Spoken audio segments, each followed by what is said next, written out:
Keterangan ini disampaikan oleh Junaidi Anwar selaku Sekretaris Satgas Penanganan COVID-19 Pali, bahwa saat ini di Kabupaten Pali ada 5 kecamatan berzona kuning dan hijau. 5 kecamatan tersebut terdiri dari Kecamatan Talang Ubi, Tanah Abang, dan Abab berzona kuning. Sedangkan Kecamatan Penukal dan Penukal Utara bersatu zona hijau. Saat ini jumlah pasien terkonfirmasi positif COVID-19 ada 420 orang dan yang sembuh 385 orang. Meninggal 28 orang dan yang masih menjalani isolasi ada 7 orang. Waktu 1 bulan ini alhamdulillah penambahan masyarakat yang terkonfirmasi sangat berkurang sekali dan bahkan kurun waktu ini hanya ada 1 orang.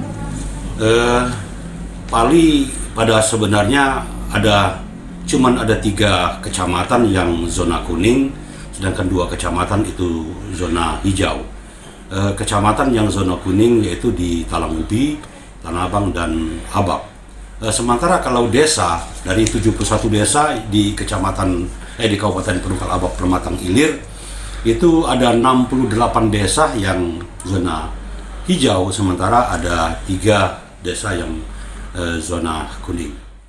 Diharapkan daerah yang telah berzona kuning dan hijau di Kabupaten Pali terus bisa menurunkan kasus baru, serta meningkatkan angka kesembuhan dan menghimbau warga untuk protokol kesehatan, seperti menjaga jarak, memakai masker, dan mencuci tangan sesering mungkin. Aji Delia, PAL TV.